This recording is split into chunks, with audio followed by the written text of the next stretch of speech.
Hai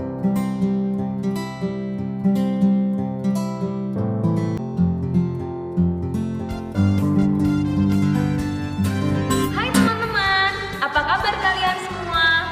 Aku harap kalian tetap sehat, segar, dan selalu bersemangat tentunya. Kita kenalan dulu ya. Aku Teresia Gita dari KKI Keuskupan Surabaya.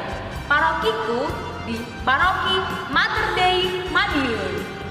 Kali ini aku gak sendirian loh. Aku akan ditemani seorang teman namanya Agnes. Dia berasal dari Paroki Hati Kudus Yesus Surabaya. Aku mau tanya nih sama teman-teman.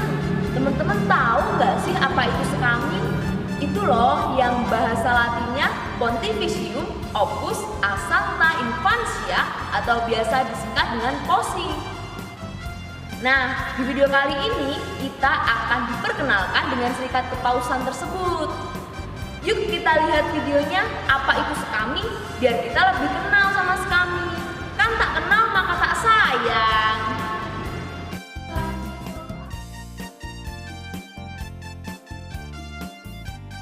Sekami, Serikat Kepausan Anak dan Remaja Misioner. Dalam bahasa Latin disebut Pontificium Opus a Sancta Infantia atau disingkat dengan nama POSI.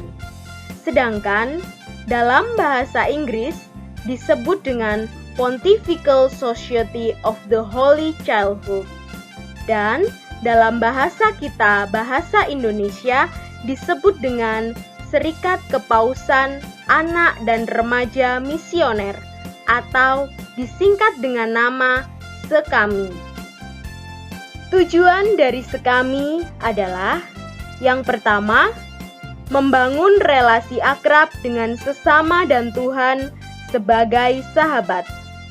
Yang kedua, membangun kesadaran misioner dalam diri anak-anak dan remaja.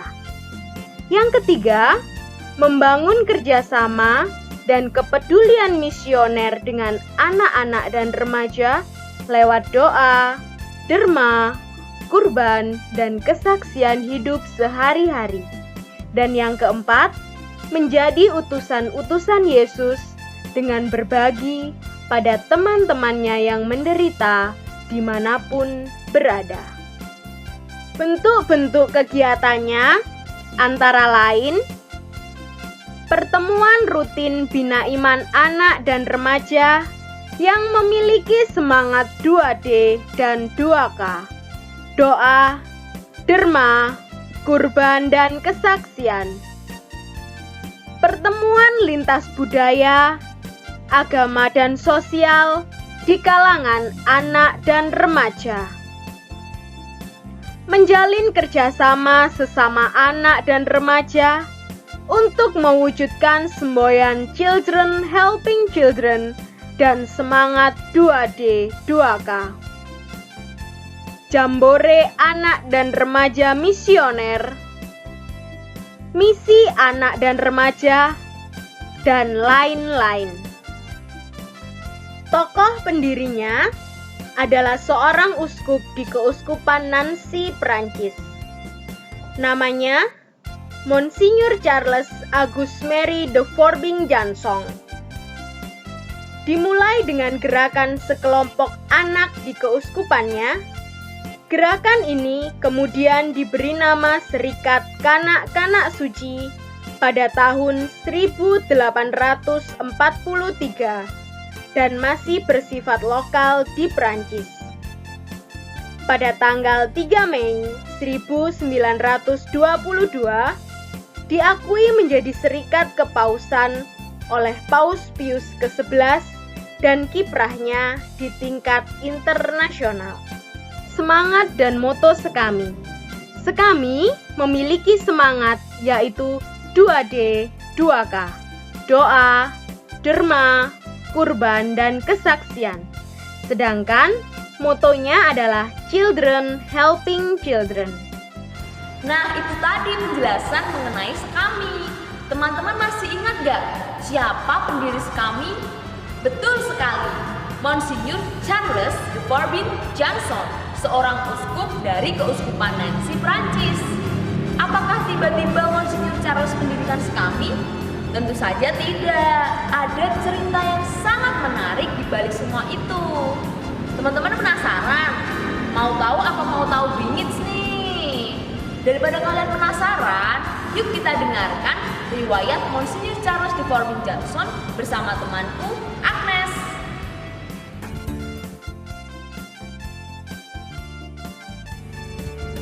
Hai teman-teman, perkenalkan saya Agnes dari KKI Keuskupan Surabaya. Saya berasal dari Paroki Katedral Hati Kudus Yesus Surabaya. Di sini saya akan berbagi cerita dengan teman-teman tentang si pendiri sekami, Monsinyur Charles de Forbin Janson. Pada tahun 1785, lahirlah seorang bayi mungil bernama Charles Auguste Marie de Forbin Janson di Prancis. Saat itu sedang terjadi revolusi Prancis antara rakyat yang melawan kekuasaan raja yang memerintah secara sewenang-wenang. Pada saat itu juga banyak sekali para bangsawan yang terbunuh dalam kejadian itu. Sebagai seorang keturunan bangsawan, Charles sangat memiliki keinginan untuk menjadi imam dan misionaris di Cina. Dia prihatin dengan keadaan anak-anak yang ada di Cina. Mereka terlantar, mereka terbuang, dan bahkan banyak sekali yang tewas tanpa menerima sakramen baptis. Ketika menjadi imam muda, Charles mengirimkan surat kepada Bapak Paus Pius ke-7 yang isinya, "Bapak Paus, saya ingin menjadi misionaris di negeri Cina."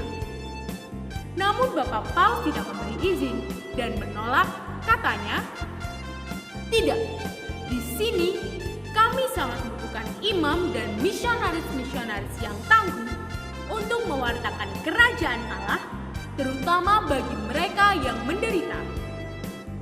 Kendati permohonannya ditolak, Pastor Charles tidak putus asa. Dia bertemu dengan seorang wanita yang bernama Pauline Jericho dan menceritakan keadaan anak-anak di Cina kepadanya. Dan dia semakin tekun untuk berdoa. Dan di dalam doa-doanya, dia menemukan suatu titik terang yang meneguhkan hatinya. Dia yakin bahwa anak-anak adalah anak Allah. Dia memiliki iman dan kaya akan kasih. Anak-anak juga dapat untuk bergabung dalam tugas misi gereja. Anak-anak mampu membantu anak-anak, seru Monsinyur Charles. Dan ketika menjadi Monsinyur di Keuskupan Nancy, dia mengumpulkan semua anak-anak dan berkata kepada mereka, "Maukah kalian untuk membantu teman-teman kalian yang ada di negeri Cina?" Serentak dengan yakin mereka menjawab, "Bagaimana caranya?" Lalu Monsinyur Charles menjawab, "Setiap hari berdoalah 1 kali Salam Maria dan berdermalah setiap bulan. Dengan cara itu, kalian telah menyelamatkan mereka." Pada 19 Mei tahun 1843, dalam sebuah pertemuan keuskupan, Monsinyur Charles mendirikan Serikat Anak-anak Misioner dengan nama Serikat Kanak-kanak Suci, The Society of the Holy Childhood. Namun, serikat ini hanya bersifat lokal dan hanya bergerak di lingkup keuskupannya saja. Dan pada 3 Mei 1922, Paus Pius XI memberikan status kepausan dan namanya berubah menjadi Serikat Kanak-kanak Misioner, The Pontifical Society of the Holy Childhood, dan kantornya tidak lagi berada di Prancis, tetapi berada di Roma. Nah, teman-teman, tahu nggak sih apa moto sekami? Moto sekami adalah CHC, Children Helping Children, atau dalam bahasa Indonesianya, anak-anak membantu anak-anak, seperti yang dikatakan oleh Monsinyur Charles tadi. Selain moto, kami anak-anak sekami juga punya semangat loh. Apa sih? 2D, 2K. Doa, derma, kurban, dan kesaksian. Teman, itu tadi riwayat pendiri sekami. Semoga kita sebagai anak-anak dan remaja misioner senantiasa melakukan moto dan semangat pendiri kita. Gimana teman-teman? Luar biasa kan? Semangat 2D, 2K sungguh luar biasa jika dilakukan dengan cinta dan sepenuh hati. Bahkan dampaknya bisa ke seluruh dunia. Maka dari itu, kita Sobat Misioner harus melanjutkan misi tersebut dengan penuh hati juga ya. Jangan lupa untuk melakukan 2D, 2K, doa, derma, kurban, kesaksian, kapanpun dan dimanapun kalian berada. Jika teman-teman ingin mengetahui lebih detail tentang Sekami, teman-teman bisa kok membaca buku pegangan Sekami, kita yang berbagi, atau menanyakannya kepada kakak pembina rekat dan si misioner di paroki kalian masing-masing. Oke, sekian dulu video kali ini.